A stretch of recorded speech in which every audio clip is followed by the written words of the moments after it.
This video falls under fair use. Fair use allows commentary, criticism, and reactions. What's up, back with another one, and this clip dives into the latest Lakers drama, the outside noise around LeBron and Rich Paul, and why it really feels like the end of an era in Los Angeles. So let's check this clip out. Basketball talk, pivoting a little bit, starting with the Lakers. Last week, and again, you're not a huge social media guy, but I'm sure you probably heard the Genie Bus, LeBron. Yeah, I read it. Rich Paul stuff floating around with Rich on the podcast. What are your thoughts on just the outside noise of the Lakers of late? Well, that's always been the case, though, right? Outside noise, Lakers, whatnot. Is it interesting? Because I read it from top to bottom, the story on the ESPN. I read the whole thing in the middle of the night, like 4 a.m. in the morning. Interesting, because there's some nuance to it, to the degree, with Jeannie and her surrounding friends that, the Rambuses and all those people. There's a little of that going on. As far as the Rich Paul and LeBron situation go, I think Rich Paul and LeBron know at this point in time it's probably the end of the line as a Laker. So they taking the gloves off for the most part, because they had control for 6 years, maybe 6 years or so. That ain't the case no more. And Jeannie ain't really, even though she's governor, she ain't really in control like that no more. And the people that's now in control aren't partners with Rich and LeBron like that. So I don't think we win in no championship no time soon, but we'll see. Obviously, everyone having pods and shows, etc. Rich is no different now. When you hear, and again, it's a conversation, and I see both sides of it. When you hear someone like a Rich say what he's saying about Austin Reeves and who the Lakers should be, like you said, they had some control there, but at one point, going after and targeting, is it different coming from him, or is it just talk like it's talk from every other podcast that's out there? Okay, so pull me up to speed on. So him and Max Kellerman have their show, yeah, and they sat down and spoke on, if I'm the Lakers, I'm targeting Triple J, Jaren Jackson from Memphis, and I'm giving possibly a Austin Reeves for that. Okay, and then people went crazy with that. One, I think because obviously Rich being an agent, but people also know, like you and I know, how much power Rich and how much pull Rich has had in the past in the league, and people kind of had a problem with that by itself, him kind of saying what we were thinking out loud. No, I don't have a problem with it at all. I mean, if he thinks that Jaren Jack is the guy and they should move on off of Reeves, that's his opinion. Just opinion. It's his opinion, right? He didn't say we're going to move on from him like we did AD. He didn't say that. He didn't say that. What? None. You right. You right. Hey. Man. Answer. Go ahead, bro. No, I'm saying this. This is what they said. Yeah, right. Yeah. Should I answer? Oh, man. I think it's AD FaceTiming us. That's crazy.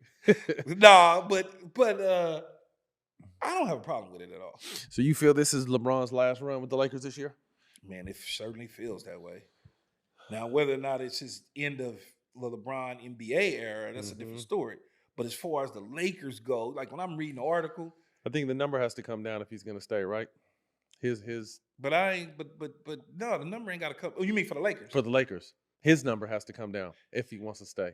Yeah, but even if I played for the minimum, the league minimum, is my relationship fractured? Do I feel good walking into El Segundo, into the building?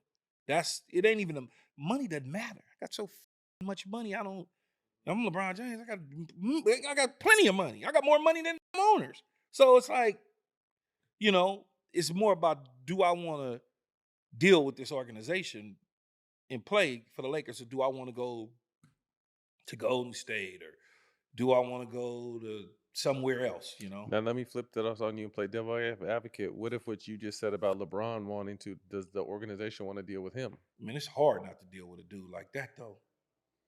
I just watched him 2 nights ago. It's just hard. He's taking a lot of heat, but his numbers are still numbers. Man, they taking heat because people there's 24/7, 365 coverage. Matt. This clip is wild because it feels honest in a way we do not always hear. You can tell this is not just about basketball anymore.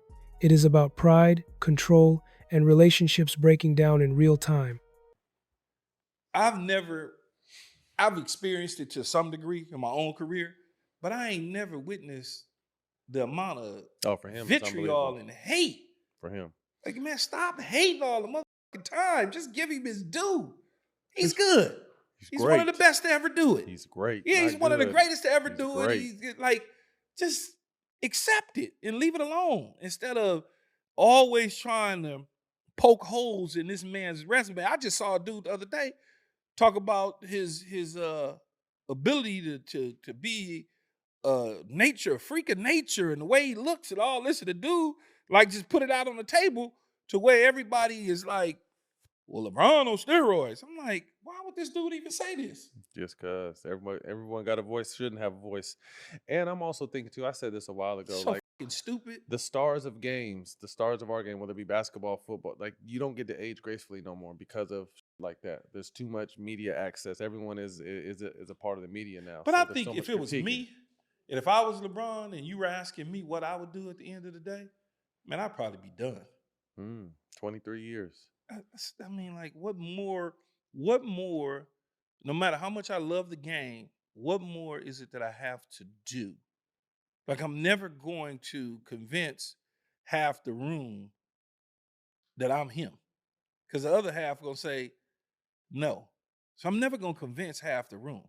So it's like, what is the ultimate goal? What's left? You know, in my own career, when I ain't Jerry Rice, but I wouldn't trade my career for nobody's. But it's a whole lot of people that would trade theirs for mine, both on and off the field and post-career. So when I look at that, I say, what is there left to do? I got championships. He's $1 billion. I'm the face of this. I'm the guy. When I walk away, I'm going to be on everybody's McDonald's commercials. Like, but maybe he just loves the game and want to shoot baskets all day. I don't know. Is Luka, as a Laker fan now, is Luka the guy that's going to take this team to the next level and grab some rings before he goes? Absolutely, because what we're going to do, we're going to go get him Matt Barnes, boom, put him over there. We're going to go get him a Jack, put him over there. You know, we're going to go get us some pieces. Surround him with some dogs. And put him some guys around him, and he'll be the guy. He's only been here a season and a half. Right. Well, actually a full season now, right? Because if you count, so basically a full season. So when you look at it, we always had, and I say we are speaking the third person as a Laker. A Laker. We have always had two guys. Always. Two dogs. And then we got guys that contribute that are still really good. And I think that's where they're going to get to, right? They got the one guy. Because LeBron, let's assume LeBron's gone. So you got Luka. I'm not putting Austin Reeves in that category. Austin Reeves is good. It's a surprise to us. But he ain't there yet. Yeah, The conversation breaks down the growing tension surrounding the Lakers and the public noise coming from media stories, podcasts, and insider commentary. The speaker reflects on reading a detailed article that highlights shifting power within the organization, especially around ownership influence and long-standing relationships that once shaped decision-making. There is a strong sense that the dynamic between LeBron James, Rich Paul, and the Lakers has changed, with the belief that their era of control has faded and that this could be the final chapter of LeBron's time in Los Angeles. The discussion touches on Rich Paul openly sharing roster ideas on a podcast, including trade scenarios involving key players, which sparked backlash due to his influence as an agent. However, the take here is that Rich was simply voicing an opinion rather than making demands, and that fans reacted because of his history of power in the league.